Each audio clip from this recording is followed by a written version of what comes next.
Yeah, I was reminded of the magnitude in 2006 when my old teammate and good friend Troy Aikman gets inducted. I'm coaching the quarterbacks in Miami for Coach Saban. And finally I said, hey, my good buddy Troy Aikman's going into the Hall of Fame. It's in the middle of training camp, and he cuts me off. He says, do you know anything about life? I kind of said, well, he said, this is the Hall of Fame. This is a great buddy of yours, your teammates for 8 years. You got to be there. Go. And he said, oh, by the way, we can survive without you for a couple days in Miami. So the complete opposite of that, 180 degrees from going to see your teammate and good friend getting inducted to the Hall of Fame. You have contractually obligated to have to appear on the Fantasy Football Happy Hour. Coach Garrett, an honor to have you here. Thank you so much. This is a choice I'm making. You kidding me? You're a legend. Stop it. Thank you very much. Because you do it all the time. So Jay and I just want to applaud you. I just want to give you some applause. Thank you very much. Thank you. We appreciate you being here, Coach. Listen, Coach, you just since that clip where we were out in Canton at the Hall of Fame game, you've done your own personal tour of a bunch of training camps. What teams have you seen? Where else have you gone? Well, that game was Thursday night. Yeah. Friday morning, I was at Chicago's practice. Matt Eberflus, a former coach of ours, is the head coach there in Chicago. And then I jumped in with Peter King, and we drove 6 hours and 10 minutes to Minnesota.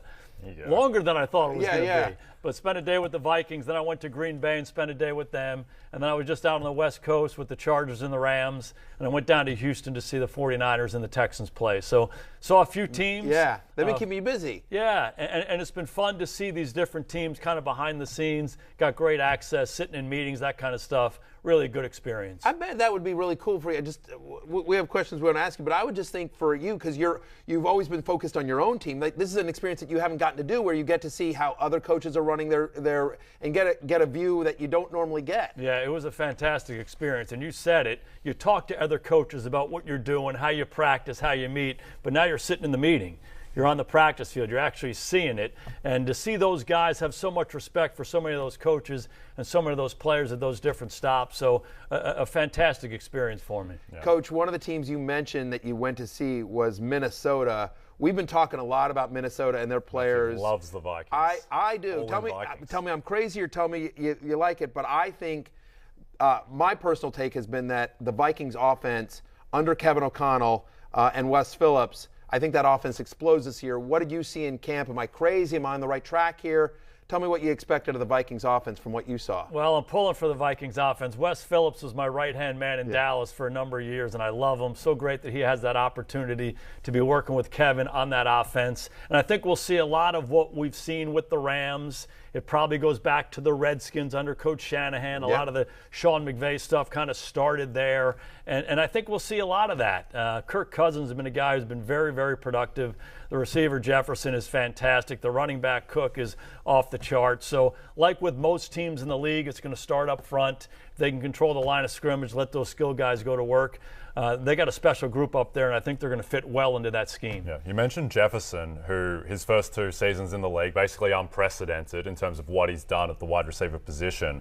The expectation, I think, in the fantasy community, among all football fans, is that he might be the best receiver in the game by the end of this year. Are you on board with that? Do you think he has that ceiling right now? Well, best is hard. Yeah. You know, that's a high standard. There's a lot of other good ones, but he's certainly among the best. And, you know, he was a unique guy coming out of LSU. He was part of that great team they had with Joe Burrow, and he played inside in college, but he certainly has the skill set to play outside. They're going to move him around. When you watch him on the practice field, he is just an elite player. He has such an understanding about how to run routes, how to get open. He's quarterback friendly. They're going to throw the ball to him a lot. Yeah.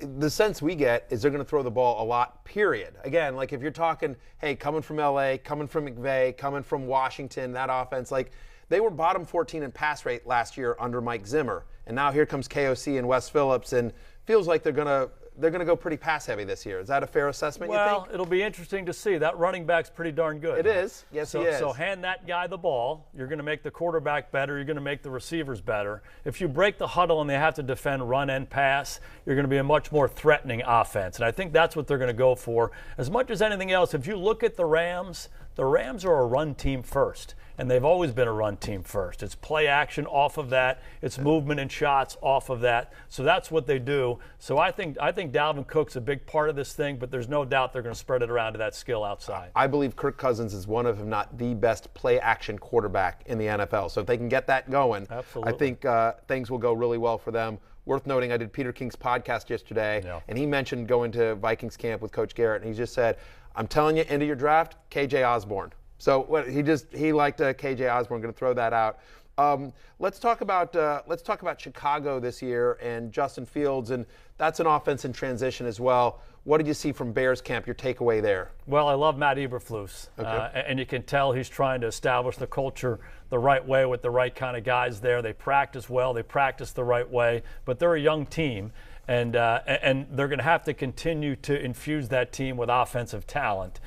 Justin Fields, I think he showed glimpses of why he was a first-round pick last year. You saw that in practice. He's athletic. He can throw it all over the place. For him, it's just a matter of getting comfortable in Luke Getsy's offense. Luke comes from Green Bay, so there's going to be some elements of that to it. But again, I think so much of this goes back to balance. They have to find a way to run the ball, take some pressure off the quarterback, attack the defenses different ways. And I think they'll do that as it goes. I know this. They're going to play fast. They're going to play hard. They're going to take the ball away on defense, and that's going to help their offense as the season goes on. I think the concern with Chicago has been the offensive line and whether Fields is just going to be scrambling too much. I don't think anyone doubts his talent. It's just whether his context is going to let him succeed. What did you see at camp around the offensive line and what it's going to be like for Fields? You know, I think they're young on the offensive line. I think there are holes on the offensive line. They just picked up Alex Leatherwood, who was released by the Raiders. So it's obvious when you claim a guy like that, we have needs, we're going to pounce on a guy like that. So they're going to bring resources in as they go. There's some stuff they have to clean up with the personnel in the organization, so there are going to be some growing pains. On offense, it's the offensive line. I think they need more skill. They have some guys they can go to, but they need some skill players to help Justin Fields out. But I think this thing is going to be defensive oriented, and the offense is going to learn as they go. Yeah. By the way, but I think that's really interesting just from a fantasy perspective, because if they're playing good defense, it means Justin Fields isn't going to be down a lot, and having to throw a lot, which happens to a lot of young quarterbacks where they get on a team that has a bad defense and then they're stuck in these second and long, third and long situations, or they're down 15 in the second quarter. Now they're having to just throw every. So if they can be a little bit more balanced, that takes pressure off of Fields. And the thing that you said that's interesting the most is that when you saw Fields, you're like, look, it's still a kid that can make every throw. We know about the athleticism and the ability with his legs. And so, if we can get him a little bit of time, we personally like Mooney and Cole Kmet, their tight end, quite a bit. So, I would not want to go into a fantasy season with Justin Fields as my starting quarterback, but there's tremendous upside there second half of the year as they sort of gel as an offense. Both those guys you mentioned, Mooney and Kmet, they will be the featured skill guys in that offense. That makes sense. And both guys are going way low in terms of ADP. Yeah. So I mentioned Justin Jefferson as potentially the best wide receiver in the game. It's a bit of a disservice to Cooper Kupp, who was the best receiver last season. Now with the Rams, what did you see with McVay using Allen Robinson, his new teammate? I think that's a fun pickup for them. Yeah. He's been a sneaky good player in this league for a long time, and now he's in an environment that I think can feature him. Cooper Kupp is a fantastic player. You think about the numbers he had last year, the receptions, the touchdowns, the yards, all of that, and then he's probably the best blocking receiver in the National Football League. What they ask him to do as a blocker is off the charts, and he digs in there and does it, and they rave about him there. He's like the best guy. So that's the kind of guy that you want to pay a lot of money to. That's the kind of guy you want to make a cornerstone player on your team. But everybody else knows that too. So he's going to continue to get more and more attention. To get a guy like Allen Robinson on the other side, he'll be a featured guy. He's a bigger guy, a little bit more of a possession receiver, but he's a baller. And Matthew Stafford's going to love throwing him the football all year long. Well, and Allen Robinson's going to love catching the ball. Yeah. We've talked about this, again, never underestimate the importance of an upgraded quarterback for a wide receiver. Cooper Kupp being the greatest example of that last year, going from Jared Goff, all due respect, to Matthew Stafford. Massive upgrade for Cooper Kupp. Well, Allen Robinson now goes from Nick Foles and and Mitch Trubisky and Andy Dalton last year and a rookie Justin Fields to Matthew Stafford. Matthew Stafford's the best quarterback Robinson's ever played with in his career by a large margin. And so I think that McVay, who's a player's coach, is going to get the best out of him. As you mentioned, big body.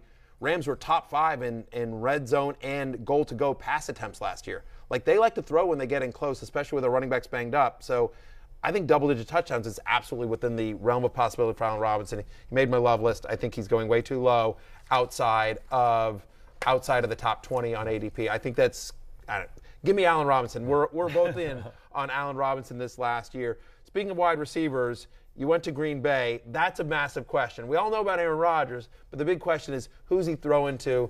Tell me what you saw in Green Bay. Were there any guys that stood out to you, and any concerns that you have about the Packers offense having spent time with Aaron and the team there? You know, you mentioned receivers benefiting from great quarterbacks. Right, yeah. And reflect back on all the guys that Peyton Manning played with. Yeah, sure. All those guys that nobody knew about, then all of a sudden they're playing with Peyton Manning and they're household names, right. And then they go somewhere else and nobody hears about them again. Yeah. And these elite quarterbacks do that for guys, and no more elite than Aaron Rodgers.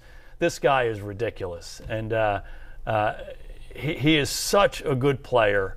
I'm talking about the quarterback, yeah. and he raises everyone's level. He makes the coaches better. He makes the defense better because of how they practice. He certainly makes everybody in the offense better because of his skill and the standard that he has. And I think that's going to be the case for them in Green Bay. Obviously, you lose, Devontae. This is a rare receiver, one of the best in the league.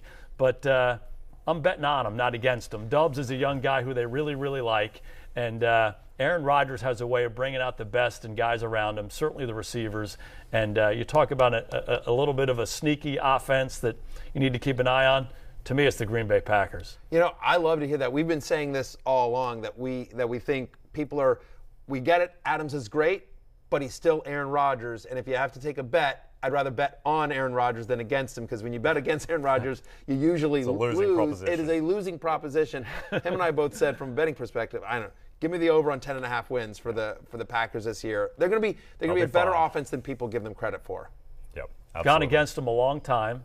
I was on the losing end a number of times against him. Couple of tough playoff games. In some big games. So the respect that I have for him is off the charts. Having spent a day in their building with him, it's even higher still. This is a rare player, one of the all-time greats. Absolutely. That's fantastic. Thank you for joining the show, Jason. Absolutely. Loved having you. Yep. Love the insight. Sam Flood, he has done his contractual obligation.